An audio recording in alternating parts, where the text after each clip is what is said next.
अपमान। कोई व्यक्ति दूसरे का अपमान क्यों करता है? क्या आपने कभी विचार किया है?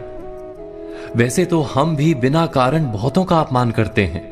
हमारा अपना अपमान भी बहुत बार होता है। संसार का सारा व्यवहार एक दूसरे का अपमान करने पर टिका है। जैसे पति अपनी पत्नी का अपमान करता है, पिता अपनी संतानों का अपमान करता है, नौकरी देने वाला अपने नौकर का अपमान करता है, अर्थात जो भी बलवान है वो निर्बल का अपमान करता है। यदि हम शक्तिमान हैं तो अपमान के बदले में लड़ाई करते हैं, और यदि लड़ने की शक्ति नहीं होती तो हम अपमान सह लेते हैं, स्वयं को निर्बल और असहाय मान लेते हैं। हमें छोटे होने का एहसास होता है। ऐसा प्रतीत होता है जैसे हमारी आत्मा कुचली गई हो। किंतु कोई किसी का अपमान क्यों करता है? हम विचार कर रहे थे कि जब अपमान होता है तो मनुष्य को अपनी निर्बलता का एहसास होता है, और निर्बलता का बोध मनुष्य को कुचल देता है। वो अधिक से अधिक निर्बल बन जाता है, अत्याचार सहने की आदत सी पड़ जाती है, आत्मविश्वास का नाश हो जाता है। और जब आत्मविश्वास नहीं होता तो मनुष्य शराब और जुए जैसे व्यसनों में सुख ढूंढता है, मन से रोगी बन जाता है। आखिर किसी भी मनुष्य की ऐसी दुर्गति कोई क्यों करता है? अपमान करने वाला वास्तव में क्या सिद्ध करना चाहता है? कभी गहराई से विचार किया है? वास्तव में हम किसी का अपमान करते हैं उसकी निर्बलता सिद्ध करने के लिए, यह बताने के लिए कि हम अधिक शक्तिमान हैं।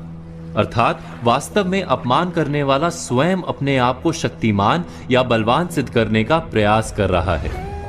अपमान करने वाला हकीकत में अपनी शक्ति से आश्वस्त नहीं है, उसे अपनी शक्ति पर भरोसा नहीं है।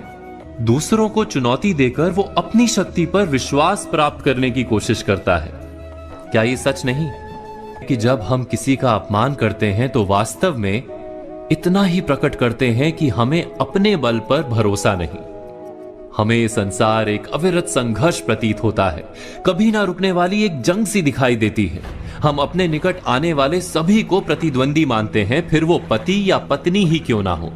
हमें निरंतर लगता है कि हमें अपनी शक्ति सिद्ध करनी होगी, अन्यथा हमारा शोषण होगा, हम किसी के गुलाम बन जाएंगे। किंतु क्या हमने कभी विचार किया है कि दूसरों को प्रतिद्वंदी अर्थात दुश्मन मानने के बदले कलीग मान लें, हमारी सहायता करने वाले सहयोगी मान लें, अर्थात दूसरे व्यक्ति को प्रेम करें तो उसका अपमान करना आवश्यक ही नहीं होगा। किंतु प्रेम करने के लिए आत्मविश्वास आवश्यक है। जिसे अपनी शक्ति पर विश्वास नहीं, वो प्रेम कर ही नहीं सकता। अर्थात जिसका हृदय आत्मविश्वास से भरा होता है, ना वो अपमान करता है, ना अपमान को स्वीकार करता है। क्या ये सत्य नहीं? इस तथ्य पर विचार अवश्य कीजिएगा।